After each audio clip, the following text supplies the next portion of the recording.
Assalamualaikum warahmatullahi wabarakatuh. Teman-teman semua, kembali lagi bersama saya Isyaka Aditya Demas. Kali ini saya akan memberikan sebuah mau'izoh dan tadhkirah, nasihat dan renungan bagi kita semua. Dan khususnya ini untuk kita lakukan ataupun kita terapkan dalam kehidupan sehari-hari kita, berkaitan dengan materi jagalah 5 perkara sebelum datangnya 5 perkara.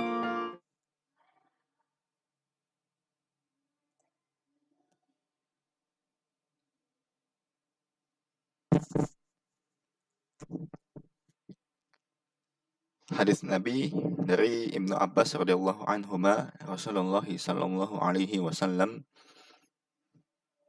berkata, "Irtanim khamsan qabla khamsin, syababaka qabla haramika, wa sihhataka qabla saqamika, wa ghinaka qabla faqrika, wa faragaka qabla syaghlika, wa hayataka qabla mautika." Yang artinya dari Amr bin Maimun bin Mahran, sesungguhnya Nabi Muhammad sallallahu alaihi wasallam berkata kepada seorang pemuda dan menasihatinya, "Iqtanim, jagalah khamsan qabla khamsin, 5 hal sebelum 5 hal. Syababaka qabla haramika, masa muda sebelum datangnya masa tua. Wasihhataka qabla saqamika, masa sehat sebelum datangnya masa sakit. Wa ghinaka qabla faqrika, masa kaya sebelum datangnya masa miskin. Wa faragaka qabla syaghlika, masa waktu luang sebelum datangnya waktu sempit. Wa hayataka qabla mautika, dan masa hidup sebelum datangnya masa kematian." Yang pertama adalah jagalah masa mudamu sebelum datang masa tuamu. Masa muda itu adalah di mana masa-masa paling produktif bagi setiap orang dengan fisiknya yang bugar, ya, segar gitu kan. Sehingga ketika melakukan segala aktivitas itu bisa dilakukan dengan baik.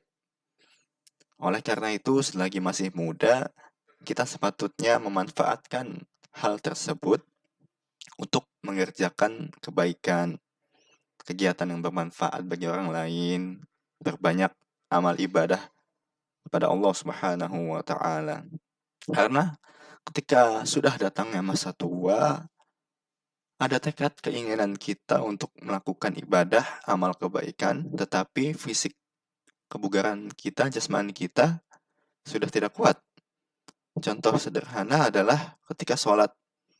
Waktu muda kita sudah terbiasa untuk sholat berdiri, ya. Memang itu merupakan salah satu rukun sholat.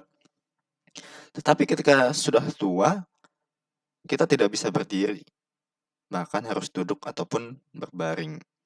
Oleh karena itu, kita selagi masih muda, masih kuat, kita harus berbanyak amal kebaikan kepada Allah Subhanahu wa taala dalam rangka menuju ketaatan kepada Yang Maha Esa.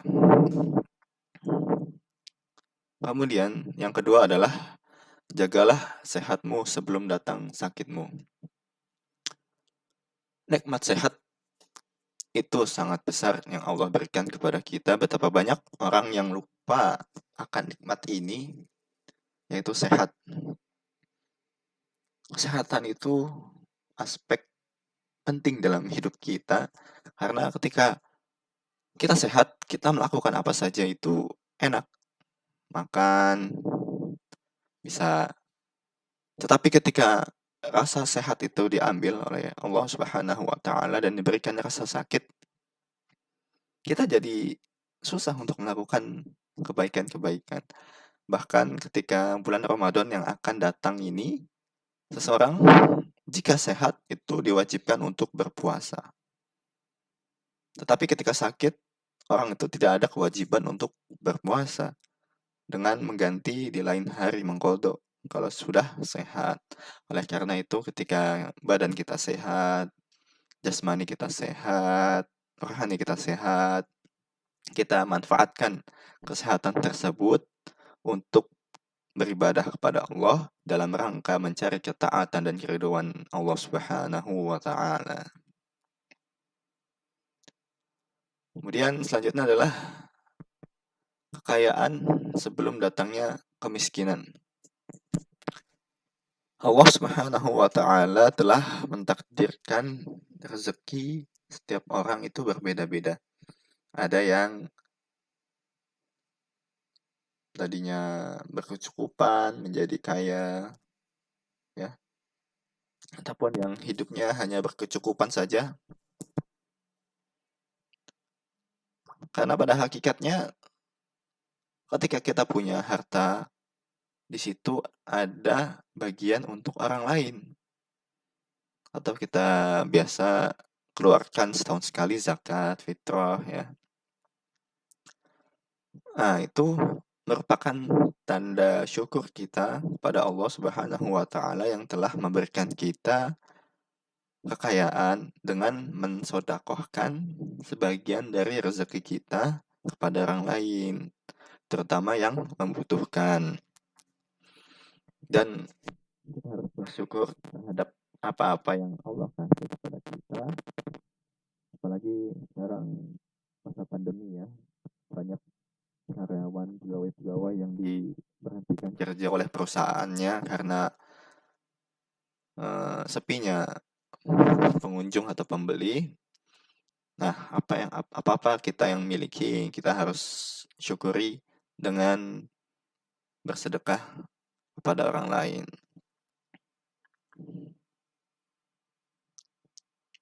Kemudian selanjutnya adalah jagalah waktu luang sebelum datang waktu sempit. Waktu luang itu sangat berharga. Karena kalau kita disibukkan dengan pekerjaan, maka kita akan menyampingkan urusan lain seperti keluarga, teman, sahabat, ataupun lainnya hingga pekerjaan kita selesai. Bahkan terkadang kita terlalu sibuk dengan pekerjaan dunia hingga kita lupa lalai menjalankan perintah Allah Subhanahu wa taala, yaitu sholat, kewajiban beribadah kepada Allah. Lembur kita masuk pagi, subuh, kesiangan, ketika zuhur istirahat, kita pada makan, bukan sholat, asar dalam perjalanan pulang, maghrib macet, ya, isya kita ketiduran. Masya Allah. Dengan waktu luang kita harus memanfaatkan untuk beribadah kepada Allah Subhanahu wa taala. Terus ketika ada waktu luang, kita harus sempatkan untuk bersilaturahmi kepada sanak saudara kita, ataupun kita harus melakukan hal-hal produktif, ya, untuk mendapatkan keridhaan dari Allah Subhanahu wa taala. Kemudian yang terakhir, jagalah hidupmu sebelum datang ajalmu atau matimu. Kematian adalah sesuatu yang pasti, ya. Sudah ditetapkan oleh Allah sejak zaman belum diciptakannya langit dan bumi. Kematian kita tidak bisa perkirakan, tidak bisa ditebak, tidak bisa disangka-sangka. Bisa jadi orang meninggal karena sakit, ataupun bisa jadi orang meninggal karena tiba-tiba tadi 30 menit yang lalu orang tersebut masih sehat, akan tetapi 30 menit kemudian Allah telah mencabut nyawanya. Bisa jadi orang meninggal udah tua gitu kan. Bisa jadi pula yang masih kecil, masih belia, masih balita, sudah Allah panggil, ya.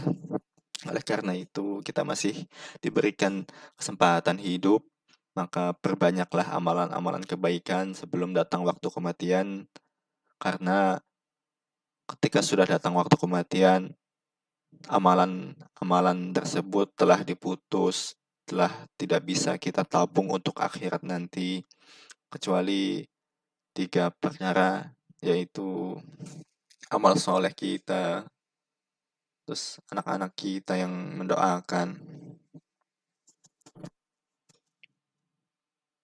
Ya, mungkin itu adalah nasihat-nasihat dari hadis Nabi. Manfaatkanlah 5 perkara sebelum datangnya 5 perkara.